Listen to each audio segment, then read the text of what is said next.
Olá você, muito boa tarde. Está no ar a segunda edição do Mister Mengão, o seu telejornal com as notícias do mais querido do Brasil.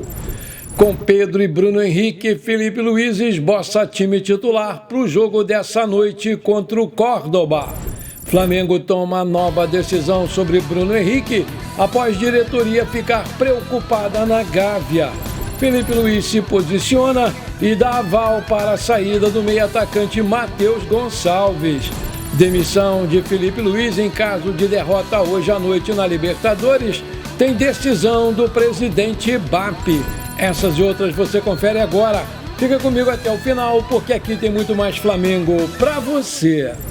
O Flamengo entra em campo daqui a pouco, às 21h30, horário de Brasília, para enfrentar o Central Córdoba da Argentina pela quarta rodada da fase de grupos da Libertadores. Para a partida, o Felipe Luiz esboçou a sua escalação com Bruno Henrique e Pedro na dupla de ataque. O provável Flamengo pode ser Rossi, Wesley, Léo Ortiz, Léo Pereira ou Danilo, Alexandro, Pulgar, De La Cruz, Arrascaeta ou Luiz Araújo, Gerson, Bruno Henrique e Pedro. Até então, o Felipe Luiz tem duas dúvidas para a escalação do Flamengo, porque o Léo Pereira e o Danilo disputam uma vaga na zaga titular para esse jogo. E o Luiz Araújo pode pintar no meio-campo, no lugar do Arrascaeta, a depender da proposta do time do Felipe Luiz. Atualmente, o Flamengo está fora da zona de classificação para as oitavas de final da Libertadores, em terceiro lugar do Grupo C, com 4 pontos.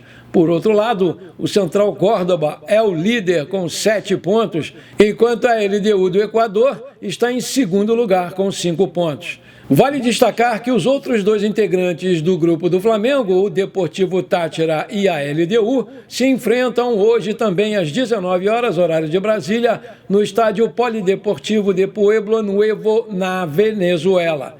Esse jogo contra o Central Córdoba vai ter a transmissão da TV Globo em canal aberto e da Paramount em stream pago.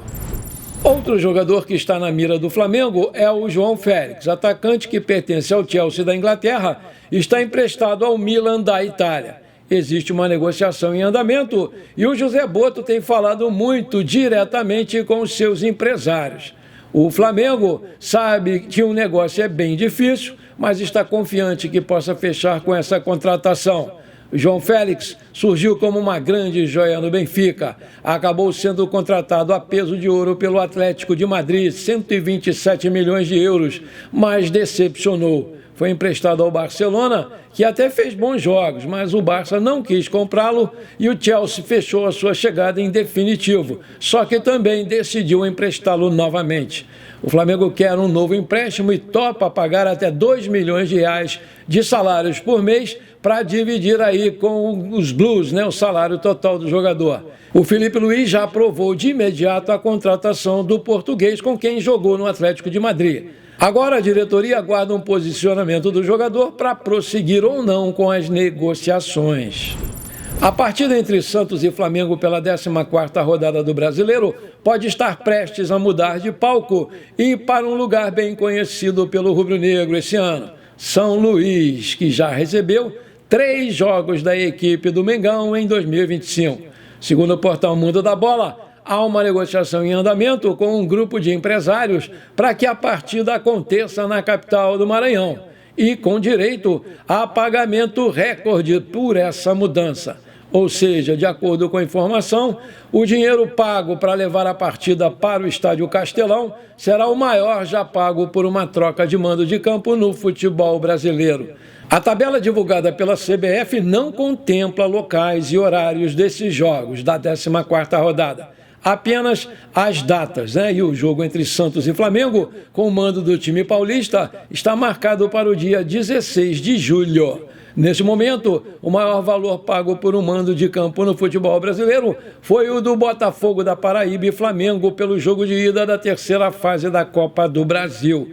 A partida aconteceu na última semana. Para levar o jogo ao Castelão, Botafogo da Paraíba recebeu 6 milhões de reais, segundo o executivo da SAF, Alexandre Galo. E a partida não estabeleceu uma marca apenas no valor pago pelo mando de campo, mas também pela renda que foi arrecadada. 35.381 torcedores estiveram nesse jogo, que rendeu R$ 4.600.000, a maior da história do Nordeste. Antes, o recorde era de 2022, R$ 3.640.000, numa partida entre Flamengo e Altos do Piauí, em Teresina. O rubro-negro venceu por 2-1, também pela Copa do Brasil.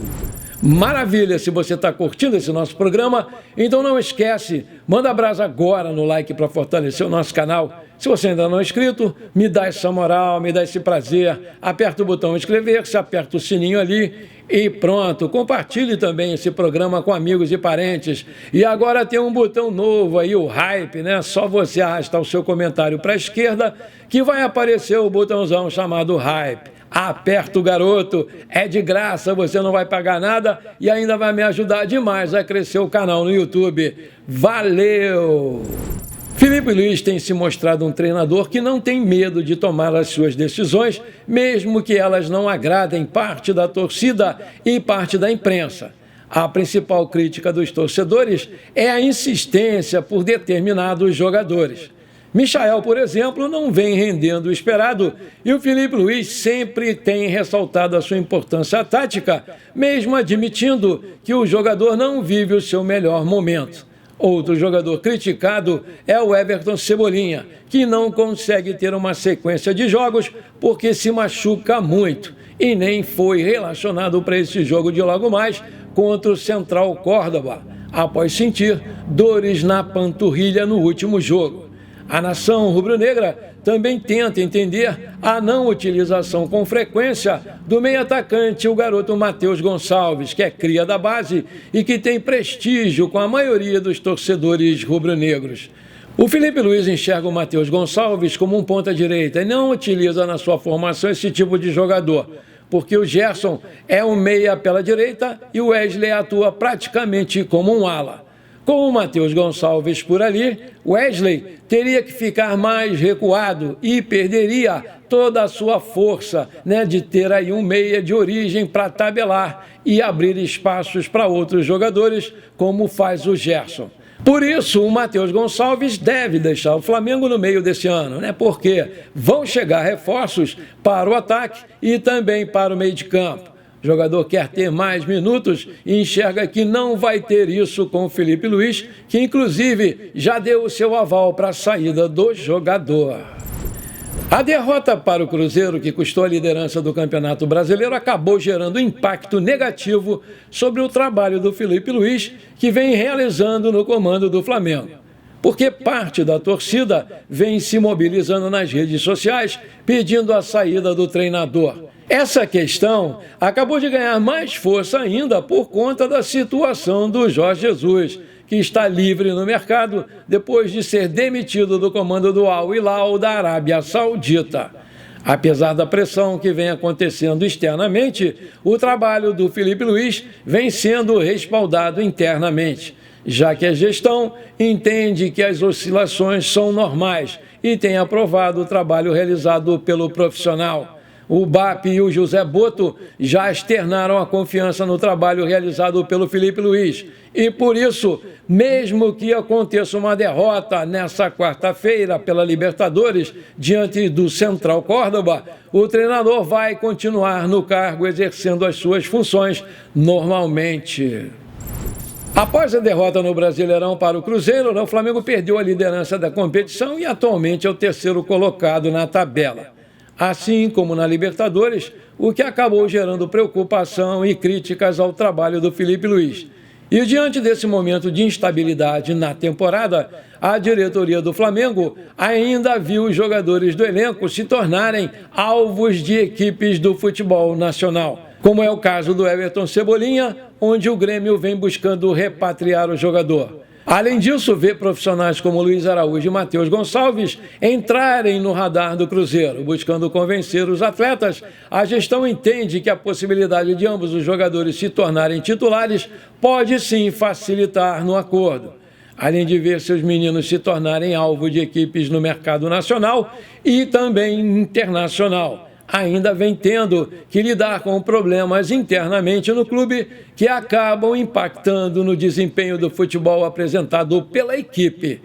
Isso porque um dos principais jogadores do elenco do Flamengo, o nosso querido Bruno Henrique, vem sendo investigado por manipulação de resultados em uma partida que aconteceu em 2023 contra o Santos, onde supostamente ele forçou um cartão amarelo para beneficiar parentes. Internamente, o Bruno Henrique vem sendo acompanhado de perto pela gestão do clube, entendendo que toda essa repercussão e desdobramento dessa investigação vem gerando impacto negativo no jogador e comprometendo demais o seu desempenho. O Flamengo sabe que o Bruno Henrique vem sentindo toda essa pressão e situação internamente. Dessa forma, todo o trabalho realizado é para minimizar essa questão do jogador e blindá-lo contra todas essas especulações de que ele vai ser banido do futebol. E isso vem preocupando demais a diretoria do clube também, que aguarda um parecer da Justiça